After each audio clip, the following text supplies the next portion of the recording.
variation is not just related to children, variation can also be related to property-related issues. So I think what is important, what we need to bear in mind in variation applications is that you cannot just come to court and argue based on what you think is right.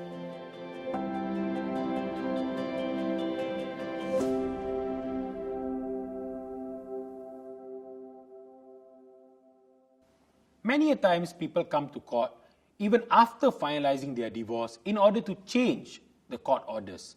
This is what we call a variation application. Now, just because such an application exists does not mean you can come to court with any rhyme or reason in order to change the court orders. You have to fit what is provided under Section 52(6) of the Administration of Muslim Law Act. Some of the reasons include material change of circumstances, good cause, and mistake of fact. Today, we will be focusing on material change of circumstances in relation to children-related issues, such as custody, care and control, or access.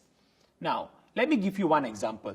Let's say, during the divorce proceedings, a mother has obtained care and control of the child, and 2 years later, she is imprisoned, or 2 years later, her circumstances become such that she is unable to care for the child anymore. Let's say, unfortunately, a disease. Then the father comes to court in order to vary the court order. Now, the variation can happen by way of consent if both parties agree they file an application and the court grants consent. However, sometimes, despite a change in circumstances, one party might say there is no need to change the court order. So then they have to deliberate this issue at the court. This is one example. Obviously, variation is not just related to children.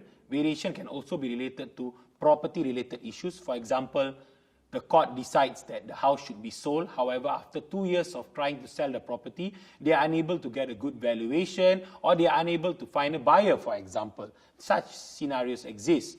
And in such matters, one party may decide, why don't I take over the house? So they come to court to file a variation application. So these are some examples. So I think what is important, what we need to bear in mind in variation applications is that you cannot just come to court and argue based on what you think is right. Material change of circumstances, especially in regard to children matters, is simply an enabling factor. It's a trigger. You will still have to weigh this against the backdrop of the stability of the child, whether the child is thriving under the care of the parent. So some parents come to me stating, I have more time now. I'm flexible. I can work from home. It's better for me to take care of the child rather than the child be left with my mother-in-law when my wife goes to work. However, just because you have more time does not mean you will be successful in the application. So that's what I meant when I said material change of circumstances is just a trigger. There are other things that you have to prove.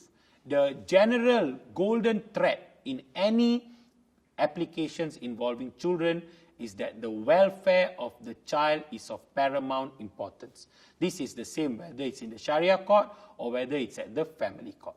So, as you have seen, variation applications require quite a bit of legal technicalities in order to be successful in an application. And not everything is black or white. Each case is unique and may turn on its own facts.